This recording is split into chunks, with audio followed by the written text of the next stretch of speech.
Hitler, Genghis Khan Mongol, Julius Caesar, Alexander the Great, Cyrus the Great. But who was the first leader?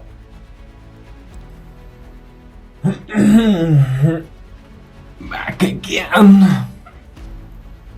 Every people needs a leader to achieve prosperity.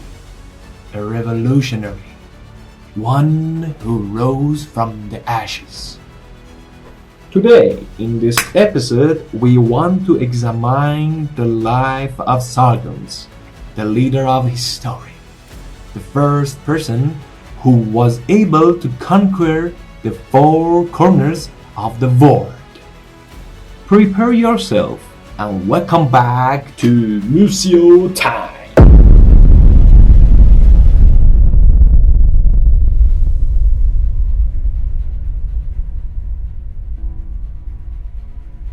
Let's go back to the time when Sargon's story started.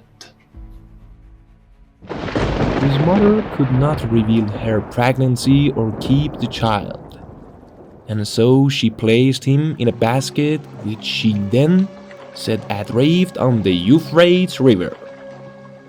She had sealed the basket with tar, and the water carried him safely to where he was later found by a man named Aki, a gardener of Ur-Zababa, the king of the Sumerian city of Kish. In creating this legend, Sargon carefully distanced himself from the king of the past and aligned himself with the common people of the region rather than the ruling elite. Whoa. A familiar story. I'm sure I hear this story somewhere. Do you know Prophet Moses? His mother left him in the water exactly the same way. It was very interesting, like anyone who didn't want his child would throw in the river water. And even more interesting is that the children would survive and become legends. My changeling mother conceived me. In secret, she bore me. She set me in a basket of rushes. With bitumen she sealed. She cast me into the river which rose not over me. The river bore me up and carried me to Aki, the drawer of water. Aki, the drawer of water, lifted me out as he dipped his. Aki, the drawer of water, took me as his son and reared me. Aki, the drawer of water, appointed me as his gardener. While I was gardener, Shtar granted me her love. At this time, the dominant society in Mesopotamia was the Sumerian civilization. Within Sumerian society, however, many of the individual cities acted as independent city-states with their own culture and governments. During this period, Ur-Zababa was in conflict with King Logal-Zagsi of Umma, another Sumerian city-state, who was in the process of amassing a large kingdom by conquering the other cities in Sumer.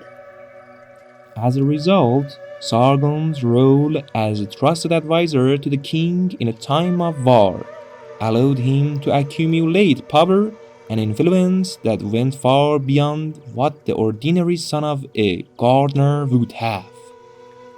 One day, Sargon had a dream in which the Mesopotamian goddess of love and war, Ishtar, came and gave him her favor while drowning King Urzababa. When the king heard about Sargon's dream, he became frightened of his cupbearer and decided to have him assassinated. After trying and failing to have his own people assassinated Sargon, Urzababa decided to send his cupbearer to Logal-Zag-See under the pretext of a diplomatic meeting. Actually, Urzababa sent Sargon to his rival with a clay tablet asking Logal-Zag-See to assassinate his cupbearer. However, Sargon convinced Logal-Zag-See to spare his life, and the two of them allied against Urzababa.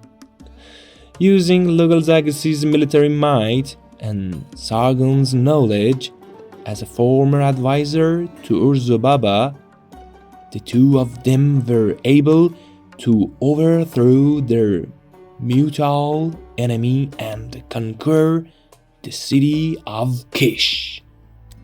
The story is really terrible. Think about it. Destroy the one who raised you, gave you name and reputation, and allowed you to live in his palace and city. History is telling us not to trust anyone.